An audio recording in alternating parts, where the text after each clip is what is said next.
Hi guys and gals, this is us. We're still in Finland at the moment before we go to the PCT. Dean's just going to give you a quick scan round so you can see the scenery.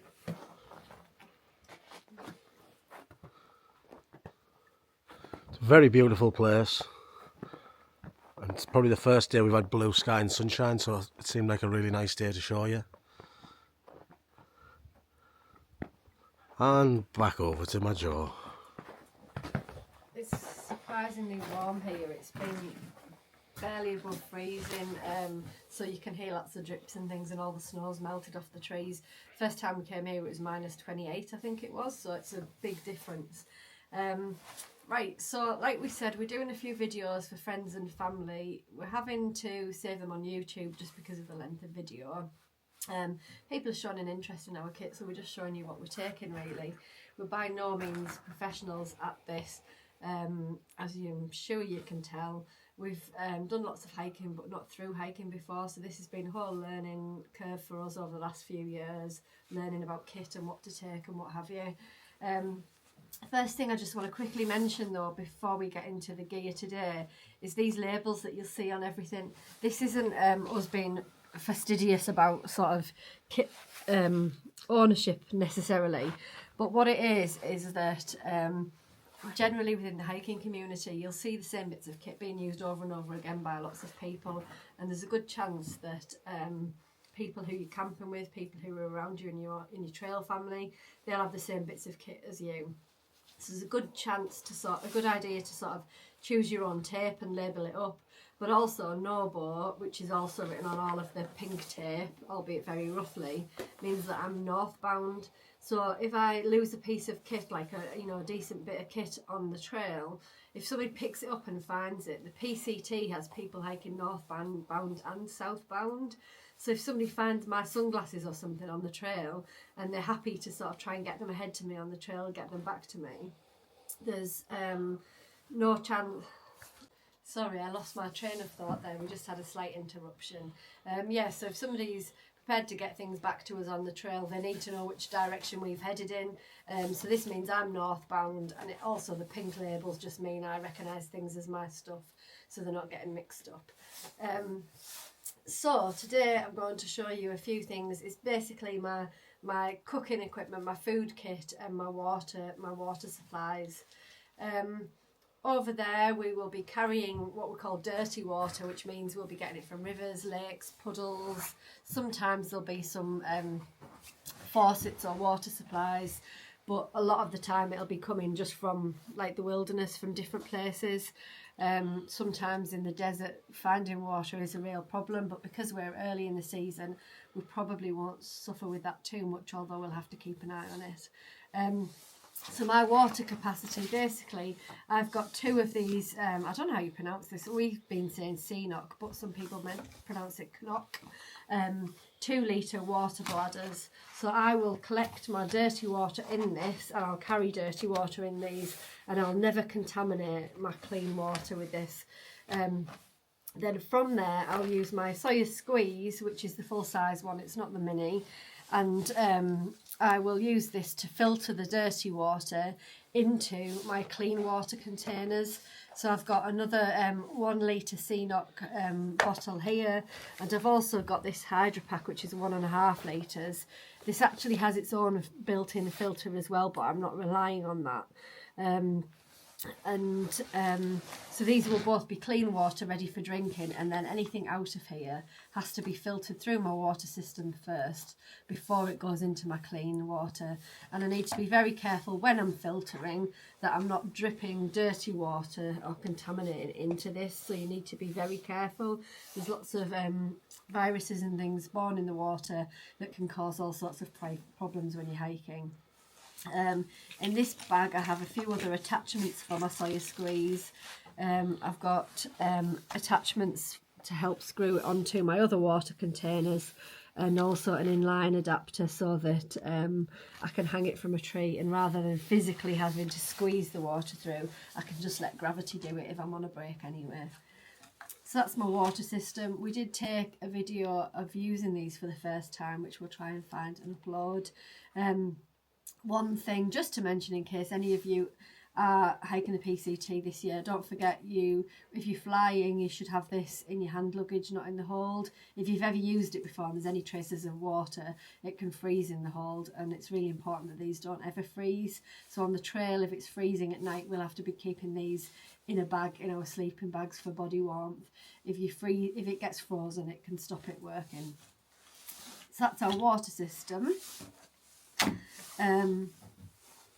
Our food system, basically this is my food bag. In this I'll be carrying probably about 5 to 6 days worth of food at a time. This is a Dyneema bag, I believe, which can also, it doubles up as your food capacity for holding your food all together, but it also doubles up as a bear hang kit. So this would be the rucksack. And you could use this cable to do a bear hang. So if you're in an area where bears are a bit problematic and you don't have your bear canister with you, you would put your food in there, you'd use this cord, rock in here and hang it from a tree. And there's all sorts of guidelines, rules about how you should hang that. It's not something we've had any experience in yet, but at least we've got the stuff with us if we need it. And also, I can't remember how long this is, but this is a long cord, very lightweight, Dyneema, so we're using this to, I'm cutting bits off to make leashes for other things as well, so it's handy to have. So that's how I'll be carrying my food. And then in terms of containers, I'm going to have one of these for soy sauce. These are the, again, sorry if I'm not pronouncing it correctly, but is it the Nalgene and Nagline, something like that, the containers where there's safer plastic for food. So I'm going to have one of olive oil and one of soy sauce. They will be my sauces, oils of choice for pepping up some of my food that I'll be eating every day, and also healthy fats. I haven't put anything in this yet, but this is just a good container for herbs and spices with a tight fit lid. All of these things are obviously empty until we get to America, so we're not, we're just keeping everything empty for now.